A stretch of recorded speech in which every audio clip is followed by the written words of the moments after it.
Welcome to another review as read. Today we're talking about Legacies of Betrayal, Let the Galaxy Burn by the Black Library.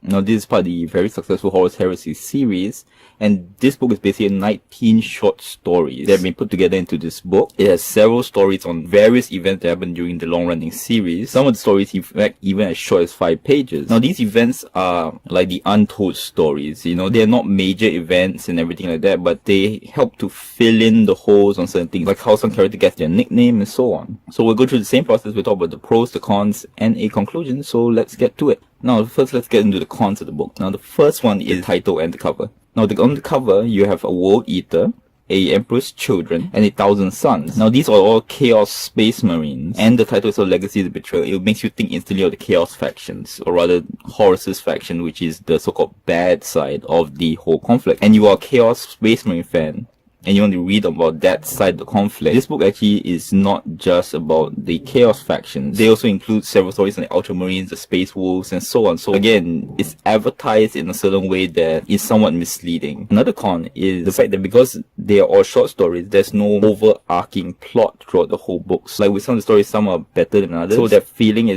of emotion that you can get is not like a long story whereby the author can trace it up and down. With this book, some of the stories are good, and then some stories are average, then some stories are not as good. So it's not a constant, which can be a problem, especially if you happen to hit several stories that you don't like. Really pulls down the motivation to finish the book. Although most of the stories, I feel personally, are average to good. The last thing and the biggest problem about the book is I review books as a standalone, and this book has the huge problem of you really need to know the history of the Horus Heresy series to really enjoy this book. Like if you did not know any of the history in the Horus Heresy series, a lot of the stories, especially the 5-page stories, presume that you already know certain histories, like who a certain character is and all that. In fact, some of the twists in the book is on the fact that you should know, for example, a very famous character from the old Warhammer 40,000 world, such as Bojon, the Fell-Handed. And if you don't know who that is, when the last line hits, it really is just a name. Literally, it's no meaning. And that happens a lot in this book. Another thing is, because they are short stories, there's not a lot of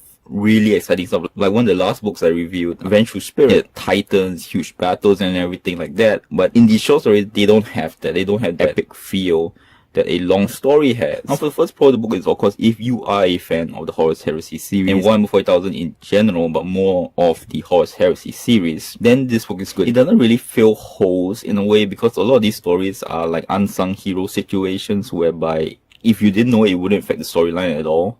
It just fills in little spots here and there. But it definitely helps fill in on certain characters, example Khan, Bojon the Fell-Handed, so on and so forth, whereby they give you a story of a snippet in their history and everything, which when you put it together with the rest of the stuff you know about the character, it helps to make the character more interesting. The other thing is, of course, like I said before, because they are short stories, some are short 5 pages, it is more focused. And on top of that, it helps work on one of the biggest problems of stories that I have, which is Deus Ex Machina, which is miracle moment. It's not like miracles don't happen, so if the story is so short, you tend to be able to overlook it somewhat. I mean, there was one situation which I'm not going to spoil, but it did happen, and the story ended soon after anyway, so it's like, okay, not that bad. I can take it for what it is. It's like if you're playing an old luck-based board game, if it's 5 minutes, it's okay, but if it's 2 hours, maybe not. Overall, I would say the book is, for a Horus Heresy 140,000 who knows the history fan, this is average. The stories aren't great, they're not bad either. Like